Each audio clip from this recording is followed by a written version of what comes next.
3,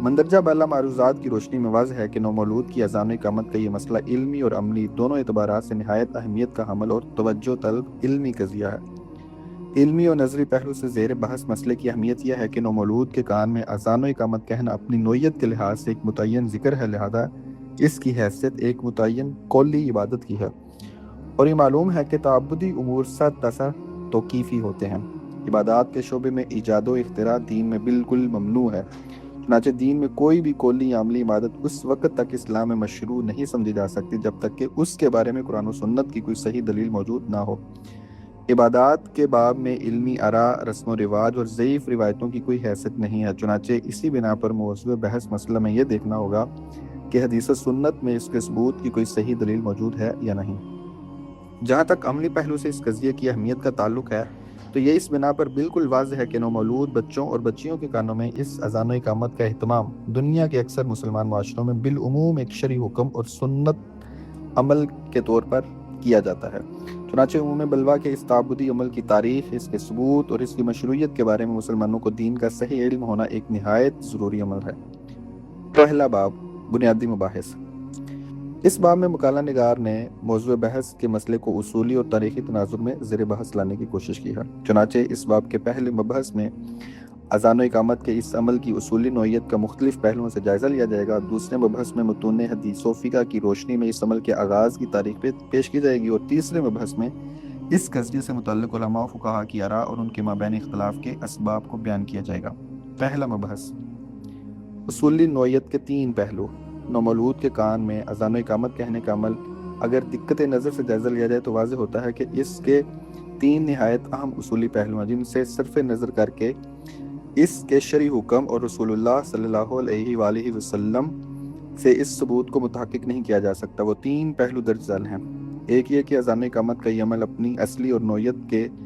اعتبار سے معین دینی اذکار میں سے ایک ذکر اور ایک متعین صورت رکھنے والی ایک قولی عبادت ہے، یعنی اپنی حقیقت میں یہ ایک تعبدی نوعیت کا عمل ہے، اور یہ ضابطہ معلوم اور مسلم ہے کہ تعبدی امور سرتاسر توقیفی ہوتے ہیں۔ ان میں خود سے کوئی چیز ایجاد کرنا ہمارے دین میں بالکل ممنوع ہے۔ مطلب یہ کہ دین میں کسی بھی قولی یا عملی عبادت کا تصور کرنا بھی اس وقت تک جائز نہیں ہے جب تک کہ وہ قرآن یا سنت سے ثابت نہ ہو۔ عبادات کے تمام احکام کا مدار دین و شریعت کی دلیل پر ہے۔ کسی بھی تعبدی چیز کو دین میں ثابت کرنے کے لیے عقل، عرف، رسم و رواج، خواب اور کشف وغیرہ کی کوئی حیثیت بالکل نہیں ہے۔ چنانچہ دین میں عبادات صرف وہی قول یا عمل قرار پائے جا سکتے ہیں جسے شارع نے خود دین میں بطور عبادت مقرر کیا ہو، اور جس چیز کی تشریح رسول اللہ صلی اللہ علیہ وآلہ وسلم سے ثابت نہ ہو اس کو اسلامی عبادات میں شامل کرنا قطعاً جائز نہیں ہے۔ چنانچہ اس اصولی پہلو کی روشنی میں زیر بحث مسئلے میں پہلا سوال یہ پیدا ہوتا ہے کہ جب نومولود کے کان میں اذان و اقامت کہنا کلی عبادت کی نوعیت کا عمل ہے تو اسلامی شریعت میں اس عبادت کے ثبوت کے لیے کیا کوئی مستند اور قابل اعتماد دلیل موجود ہے؟ دوسرا قابل تدبر اصولی تناظر یہ ہے کہ نومولود کے لیے یہ اذان و اقامت اپنی نوعیت کے لحاظ سے ان شرعی اعمال کے زمرے میں آتا ہے جو دین میں اپنی مستقل بذات حیثیت رکھتے ہیں، جیسے مثال کے طور پر عیدین کے تہوار منانا، صدقہ فطر دینا، ملاقات کے موقع پر سلام کرنا، لڑکوں کا ختنہ کرنا، مونچھیں پست رکھنا، زیر ناف بال کاٹنا اور بغل کے بال صاف کرنا اور بڑے ہوئے ناخن کاٹنا۔ یہ اسلامی شریعت کے مقرر کردہ سنت اعمال کی وہ مثالیں ہیں جو اپنی حیثیت میں مستقل بذات احکام ہیں۔ یہ قرآن یا سنت ثابتہ کے کسی حکم کی فرع یا کسی سنت کے تابع تطوع اعمال نہیں ہیں۔ علاوہ ازیں یہ سب احکام رسول اللہ صلی اللہ علیہ وآلہ وسلم سے اپنے ثبوت کے اعتبار سے بھی قطعی اور متفقن علیہ ہے۔ چنانچہ غور کیجئے کہ نومولود کی اذان و اقامت بھی اپنی نوعیت کے لحاظ سے ایک مستقل بذات عمل ہے، اس لیے کہ اس کی کوئی اصل نہ قرآن کریم میں موجود ہے، نہ اسے کسی سنت ثابتہ کی فرع یا اس پر تطوع عمل کی حیثیت سے پیش کیا جا سکتا ہے۔ اسلامی شریعت کے مستقل بذات سنن اور دین میں ان ثبوت کے بارے میں استاد مکرم جاوید احمد غامدی لکھتے ہیں، سنت کی حیثیت دین میں مستقل بذات ہے۔ رسول اللہ صلی اللہ علیہ وآلہ وسلم اسے پورے اہتمام، پوری حفاظت اور پوری قطعیت کے ساتھ انسانوں تک پہنچانے کے مکلف تھے۔ اخبار احاد کی طرح اسے لوگوں کے فیصلے پر نہیں چھوڑا جا سکتا تھا کہ وہ چاہیں تو اسے آگے منتقل کریں اور چاہیں تو نہ کریں، لہذا قرآن ہی کی طرح سنت کا ماخذ بھی امت کا اجماع ہے، اور وہ جس طرح صحابہ کے اجماع اور کلی تواتر سے امت کو ملا ہے اسی طرح یہ ان کے اجماع اور عملی تواتر سے ملی ہے۔ چنانچہ شریعت کے مستقل بذات اعمال دین میں ثابت ہی اس وقت ہوتے ہیں جب رسول اللہ صلی اللہ علیہ وآلہ وسلم ان کو عامت المسلمین کے لیے پوری قطعیت کے ساتھ خود مشروع فرمائیں، اور پھر صحابہ کرام علیہم الرضوان اور ان کے بعد کے مسلمان ان اعمال کو اپنے اجماع و تواتر سے نقل الکافہ عن الکافہ کے طریقے پر دنیا کو منتقل کریں۔ لہذا اس تحقیق میں نومولود کی اذان و اقامت کے عمل کا اس اصولی تناظر میں بھی جائزہ لیا جائے گا کہ اس مستقل بذات نوعیت کے عمل کا ماخذ ثبوت اور ذریعہ انتقال کیا ہے، کیا یہ نبی اکرم صلی اللہ علیہ وآلہ وسلم سے اجماع و تواتر کے ساتھ منتقل ہوا ہے یا نہیں۔ اصولی تناظر میں زیر بحث قضیے کا تیسرا پہلو یہ ہے کہ نومولود کی اذان و اقامت کا عمل عموم بلوہ کی نوعیت کا عمل بھی ہے، یعنی یہ ایک ایسا عمل ہے جس کے علم کی ضرورت ہر عام و خاص مسلمان کو ہوتی ہے تاکہ وہ بچے کی پیدائش کے موقع پر اس کو بجا لا سکیں، اس لیے کہ بچوں کی پیدائش کا عمل ہر زمانے اور خطہ ارض میں تسلسل اور تواتر کے ساتھ شب و روز رونما ہونے والا واقعہ ہے۔ لہذا یہ ایک ایسا عمل ہے جس کا اہتمام مسلمانوں کے ہر گھرانے کو ہر زمانے، خطے اور معاشرے میں کرنا ہوگا۔ چنانچہ یہ عمل اگر رسول اللہ صلی اللہ علیہ وآلہ وسلم کی طرف سے مسلمانوں کے لیے بطور سنت مشروع کیا گیا ہے تو دین میں اس کی مشروعیت کا علم پہلے دن سے لازماً سب مسلمانوں کے پاس پوری قطعیت کے ساتھ علی العموم ہونا چاہیے۔ علاوہ ازیں طبقہ صحابہ میں بھی اس عمل اور علم کا شائع و ذائع ہونا چاہیے، اور نتیجتاً اس حکم کی نقل و روایت میں امت میں خبر واحد کے ذریعے سے نہیں بلکہ نقل العامہ عن العامہ کے طریقے پر ہونی چاہیے، اس لیے کہ عموم بلوہ کی نوعیت کے اعمال و احکام بالعموم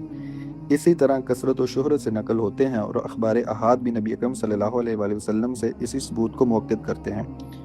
عموم بلوہ کی نوعیت کے ایسے احکام اکثر فقہائے حنفیہ کے نزدیک، جیسا کہ ان کے علماء اصول کا موقف ہے، کہ اخبار احاد یعنی چند افراد کی انفرادی روایت سے ثابت نہیں ہوتے، اس لیے کہ عام طور پر اس طرح کے احکام کے شہرت کے ساتھ نقل ہونے کے بہت سے داعیات موجود ہوتے ہیں جو شہرت سے نقل و روایت کا تقاضا کرتے ہیں۔ چنانچہ فقہائے حنفیہ کے نزدیک اس طرح کے امور میں بھی کسی چیز کا غیر مشہور طریقے سے اور انفرادی حیثیت میں نقل ہونا اس کے باطل ہونے کی دلیل ہوتی ہے۔ علماء حنفیہ میں نظام الدین شاشی اپنی قرات اصول الشاشی میں لکھتے ہیں کہ خبر واحد کے ذریعے سے سامنے آنے والا حکم جب ظاہر کے خلاف ہو تو اس پر عمل نہیں کیا جائے گا، اور ظاہر کے خلاف ہونے کی صورتوں میں سے ایک صورت یہ ہے کہ عموم بلوہ کی نوعیت کے کسی معاملے میں روایت صدر اول اور ثانی میں غیر مشہور ہو، یعنی وہ انفرادی روایت کے طریقے پر نقل ہو، جبکہ عہد اول کے لوگوں کے بارے میں یہ بات نہیں مانی جا سکتی کہ سنت کی نقل و روایت میں وہ کوئی کوتاہی کریں گے۔ چنانچہ ایسے کسی مسئلے میں سخت ضرورت اور عموم بلوہ کی نوعیت کے باوجود جب خبر کی روایت غیر مشہور ہو تو یہ اس کے عدم ثبوت کی علامت ہے۔ چنانچہ اسی بنا پر عموم بلوہ کی نوعیت کے احکام شرعیہ کے ثبوت کے لیے اکثر کبار حنفیہ نے نبی اکرم صلی اللہ علیہ وآلہ وسلم سے اس حکم کی تواتر یا شہرت کے ساتھ روایت ہونے کی شرط عائد کی ہے، اور یہی موقف امام ابو الحسن کرخی، امام بزدوی، امام سرخسی اور دوسرے اکابر فقہائے حنفیہ نے اختیار کیا ہے۔ تدبر کی نگاہ سے دیکھیے تو نومولود کے کان میں اذان دینے کا عمل بھی چونکہ عموم بلوہ ہی کی نوعیت کا، لہذا اصول حنفیہ کی روح سے اس کے ثبوت کو جانچنے کے لیے حنفیہ کے مذکورہ بالا ضابطے کی روشنی میں بھی اس کا دقت نظر سے مطالعہ کرنے کی ضرورت ہے، تاکہ یہ واضح ہو کہ حنفیہ کے مقرر کردہ عموم بلوہ کے قاعدے کی روح سے دین میں اس اذان و اقامت کے ثبوت کی کیا حیثیت واضح ہوتی ہے۔ مندرجہ بالا تینوں اصولی پہلو نومولود کی اذان و اقامت کے عمل کی بنیادی نوعیت اور علمی لحاظ سے اس کی اہمیت کا واضح اطلاق کرتے ہیں۔ مکالہ نگار یہ چاہتا ہے کہ زیر نظر تحقیق میں رسول اللہ صلی اللہ علیہ وآلہ وسلم سے اس عمل کی تشریح اور اس کے ثبوت کا ان تینوں اصولی پہلوؤں سے جائزہ لیا جائے۔ پہلے مبحث کا خلاصہ، دین میں اس اذان و اقامت کے ثبوت و شریعت کو علمی طور پر مندرجہ ذیل تین بنیادی معیارات کی روشنی میں دیکھنے کی ضرورت ہے۔ نمبر 1، اذان و اقامت کا یہ عمل جب ایک مستقل بذات نوعیت کا عمل ہے تو کیا یہ اپنے ثبوت کے لیے اس ضابطے پر پورا اترتا ہے جس کو استاد جاوید احمد غامدی صاحب نے مستقل بذات احکام کے باب میں بطور اصول بیان کیا ہے؟ کیا یہ رسول اللہ صلی اللہ علیہ وآلہ وسلم سے نقل الکافہ عن الکافہ کے طریقے پر اور مسلمانوں کے اجماع و تواتر سے نقل ہونے والا عمل ہے یا اس کا ماخذ محض اخبار احاد ہیں؟ نمبر 2، یہ جب عموم بلوہ کی نوعیت کا عمل ہے تو کیا یہ عموم بلوہ کے حنفی ضابطے کی روشنی میں درجہ ثبوت کو پہنچتا ہے؟ کیا یہ متواتر یا مشہور قولی و فعلی ارشادات نبوی سے نقل ہو کر ہم تک پہنچا ہے؟ نمبر 3، اس اذان و اقامت کو اگر نبی اکرم صلی اللہ علیہ وآلہ وسلم کے عام معصور اذکار اور اوراد کے زمرے میں شمار کر لیا جائے، جیسا کہ بعض علماء نے اس کو اذکار مسنونہ کی حیثیت سے ذکر کیا ہے، تو اس صورت میں کیا اخبار احاد میں بھی کوئی ایسی قابل اعتبار دلیل موجود ہے جس کی روشنی میں یہ کہا جا سکے کہ قواعد علم روایت کی روح سے اس باب کی خبر واحد صحیح یا حسن کے درجے میں ثابت ہے، باقی